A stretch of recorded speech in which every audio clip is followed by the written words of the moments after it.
Tervetuloa taas tänne Leffahullu-podcastin pariin. Kauhukuu jatkuu Fede Alvarezin ohjaaman ja Stephen Langin tähdittämän Don't Breathe-elokuvan merkeissä. Kävin katsomassa Sisu 2 elokuvan leffateatterissa, ja koska Stephen Lang tekee siinä todella mahtavan roolin, tuli yhtäkkiä mieleen, että pitääpä katsoa Don't Breathe uudelleen. Ja koska on kauhukuu, niin mikä olisikaan parempi hetki katsoa ja arvostella tämä elokuva. Eli nyt siis arvostelussa Don't Breathe. Mä olen nähnyt Don't Breathe-leffan kerran aikanaan, ja mä muistan, että se oli mielestäni varsin toimiva leffa. Sen jatko-osasta mä en muistaakseni taas pitänyt yhtään. Se ei toiminut mielestäni niin hyvin. Mutta puhutaan nyt siitä ensimmäisestä, jonka mä katsoin uudelleen. Ja täytyy totta kai pikaisen myös mainita, että hei, jos katsot YouTubesta ja tykkäät, niin pistä peukkuu, pistä kanavatilaukseen, muistutuskellosta päälle näitä aina, koska tulee uutta sisältöä. Ja Leffahullu-kanavan jäseneksi voi myös liittyä. Jäsenenä tuet tietenkin kanavaa, mutta sen lisäksi näitä aina jaksoja ennakkoon, joten kannattaa ehdottomasti liittyä kanavan jäseneksi. No niin, nyt arvostelun pariin. Don't Breathe-elokuva. Tämä leffa on semmoista psykologista kauhutrilleriä yhdistettynä eräänlaiseen heist-movieen, ja tarina pääpiirteittäin menee niin, että 3 tämmöistä pikkurikollista, tällaista nuorta kaverusta käy heittämässä ryöstökeikkoja, ja heillä on tarkat kriteerit, mitä saa viedä, jotta siitä ei tule iso ryöstö, jotta se ei ole sitten niin paha, jos he kiinni jäävät. Kun he kuitenkin saavat tietää tällaisesta jättisaaliista, minkä turvin nämä rötöstelyhommat voisi jättää taakseen ja muuttaa Kalifornian aurinkoon, tämä sijoittuu Detroitiin, on tähän ison keikkaan pakko tarttua. Ja he lähtevät tällaiselle ryöstökeikalle, ja käy ilmi, että se kohde on tämmöinen sokea vanha sotaveteraani, jolla pitäisi siis olla useiden satojen tuhansien rahasaalis piilossa. Kun nämä nuoret lähtee sitten ryöstämään tätä sokeaa miestä, niin käy ilmi, että tämä sotaveteraani on sotaveteraani, ja hän on melko kovan luokan äijä.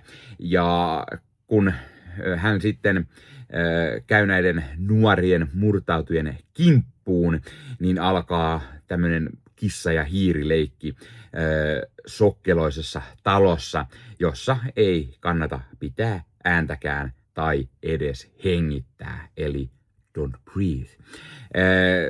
Koska tämä kaveri tällä siis on sokea, niin hän kuulee paremmin, joten hän kuulee narahduksia ja hengitysääniä ja muuta. Ja kun tämä sotaveteraani sitten lukitsee nämä kaverukset tänne hänen luokseen, niin sieltä hän pitää sitten päästä pois. Ja leffa sitten tapahtuu kaikennäköistä yllättäviä juonnen käänteitä. Tämän leffan edetessä tästä sokeasta sotaveteraanista paljastuu hyvin jopa sairaita ja kieroja puolia, ja tässä lähennellään tämmöistä sarjamurhaajatasoja, niin kuin kunnon kauhuleffassa kuuluukin.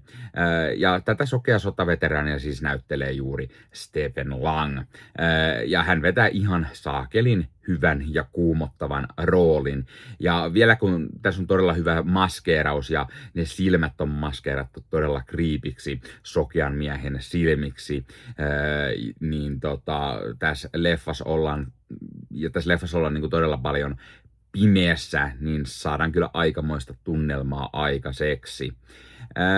Mä en tästä leffasta ihan hirveästi muistanut juuri muuta kuin, että Lang on mahtava roolissaan ja sitten se pääpremissi, joten oli oikein mukava katsella tätä, sillä tässä olikin yllättävän paljon yllätyksiä ja kaikennäköisiä twistejä, mitä mä en muistanut. Tämän elokuvan on tosiaan ohjannut Fede Alvarez, ja hän on myös kirjoittanut sen yhdessä Rodo Sayaguesin kanssa. Ja itse asiassa mä en edes muistanut, että Alvarez on tämän tehnyt ennen kuin mä katsoin ja nimi siinä lopputekstissä sitten pärähti ruutuun. Alvarez tietenkin tunnettu sitä Resident Evil Deadin sitä remakeista sekä sitten tästä uudesta Alien Romulus-leffasta. Stephen Langin lisäksi tässä leffassa siis näyttelee Jane Levi, Diane Minette ja Daniel Zovatto. Ja oikeastaan siinä melkein koko leffan näyttelijäkaarti onkin. Jane Levi näyttelee ihan hyvin tällaista nuorta Rocky-nimistä naista, joka haaveilee paremmasta elämästä Kalifornian auringossa. Jane Levi on se perinteinen kauhuleffojen naishahmo, eli pikkusen on kiljumista, huutoa ja pahista karkuun juoksemista, mutta hän tekee sen varsin hyvin. Dylan Minette näyttelee tässä Alexia, joka tuntuu olevan tämmöinen pikkusen liikaa ihastunut tähän Rocky-hahmoon. Ja sitten tämän Alexin isä työskentelee turvayhtiössä, jonka isältä siis on saatu avaimet sitten näihin ryöstökohteisiin. Ja tämä Alex on ihan selvästi tämän porukan niin kuin fiksuin ja selvästi hän määrää vähän niin kuin keikkojen käyttäytymisen, mutta samalla hän tekee tätä hommaa pikkusen vastahakoisesti. Daniel Zovatto puolestaan esittää tämän Rockin poikaystävää Mania, jonka taustoja ei pahemmin oikeastaan selitellä, ja hän nyt on selvästi semmoinen pikkurikollinen, eli on vähän isommin mukana myös rikollisessa touhussa. Tämä leffa on siitä erikoinen, että sä et oikein tiedä, kenen puolella sä oot. Haluatko sä, että ne nuoret selviytyy tästä rikoksesta, vai haluatko sä, että Stephen Langin hahmo voittaa ja teilaa nämä kaikki sinne. Tämä on semmoinen niin kuin kauhuleffa. Mutta sä et niin kuin tiedä, että koska ne nuoret ei ole kauhean niin kuin mukavia ja niin kuin haluat ehkä, että se sotaveteraani pystyy sinne hoitelee, mutta sitten taas siitä alkaa paljastua enemmän ja enemmän asioita, niin sitten tulee just semmoinen sarjamurha ja fiilis, niin sitten sä niinku oikein et tiedä, miten se suhtaudut tähän, ja mun mielestä se toimii todella hyvin, ja se, että tässä oikeasti ymmärtää näiden molempien osapuolten niin kuin syyt ja niin kuin mikä heitä ajaa eteenpäin, ja sä vähän niin kuin kannustat niitä molempia. Ja varsinkin tämän leffan alkupuolelle ei ehkä osaa päättää, että miten suhtaudut näihin, mutta leffa onneksi aika hyvin vie eteenpäin ja tarinaa, ja sitten ehkä katsoja ottaa hyvin sitten puolensa tässä. Ja tämä kaikki mun mielestä tekee tästä todella hyvän ja mielenkiintoisen leffan. Sen lisäksi tämä leffa on tämmöinen lähes kokonaan yhden paikan leffa, alun jälkeen ainakin, niin se on myös mielenkiintoinen. Ja sitten se talo on pikku semmoinen creepy kauhutalo. Tulee vähän mieleen ehkä joku Texasin moottorisahan murhaaja tai joku vastaava. Tämä leffa on myös hyvää tämmöistä rakentavaa thrillerimäistä kauhua, joka ei liikaa nojaa äkkipelotteluun eli jumpscareihin, mutta toki niitäkin löytyy jokunen. Se ei ehkä ole ihan kauhean pelottava, mutta sellaista pikkukauhua ja tunnelma on varsin toimivaa ja tämmöistä jännitysmäistä, ja Stephen Lang loistaa roolissaan. Elokuvassa ehkä jännin kohtaus on se, kun tässä talossa sammuu kaikki valot ja nämä päähahmot koittaa selviytyä sokean miehen talosta. Eli joutuvat kokemaan tämän maailman niin kuin hänen näkökulmastaan, ja se kohtaus on tehty todella hyvin. Loppupuolella on ehkä pari semmoista tyhmää ratkaisua, mitkä saa vähän ehkä naureskelemaan, että oikeasti tähänkö suuntaan mennään, ja onko tämä nyt komedia, kauhuparodia vai mitä hemmettiä, ja se oli vähän, että okei. Ja tämä leffa kyllä jättää aika hyvin avoimeksi mahdollisuuden jatko-osalle, ja sellainenhan tuli 5 vuotta tämän jälkeen siis. Muistaakseni mä en siitä hirveästi tykännyt, se tuntuu vähän kisin väännetyltä, mutta ehkä se on sitten toisen jakson aihe, jos mä sen joskus katson uudestaan.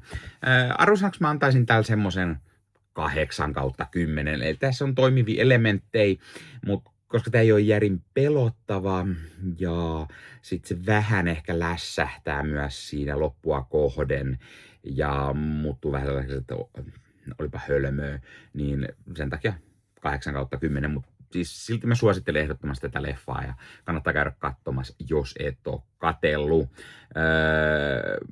Löytyy ainakin Viaplaysta muistaakseni, joten sieltä se voi käydä ainakin katsastamassa. No niin, laita kommentteja. Onko sä nähnyt tämän leffan?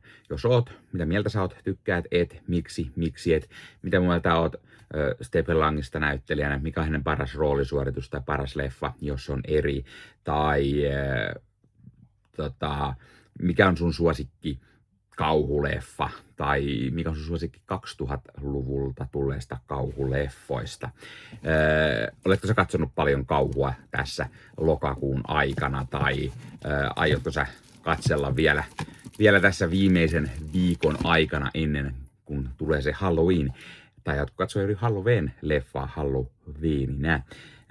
Laita kommenttiin. Ja sen lisäksi täytyy tietenkin mainita, että hei, jos haluat ostaa kulttileffoja, kuten vaikkapa Don't Go in the House elokuvan, niin kulttileffakaupasta voi käydä ostamassa itselleen esimerkiksi juuri tämän kyseisen elokuvan. Siellä kun käyttää koodia LEFFAHULLU, saa 10% alennusta ostoksista ja sitten sieltä voi löytää hyvä määrä tämmöisiä kulttiklassikoita, elokuvia, jotka on noussut isompaan tietoisuuteen myöhemmin elinkaarensa aikana tai josta on tullut klassikoita hieman ehkä myöhemmin.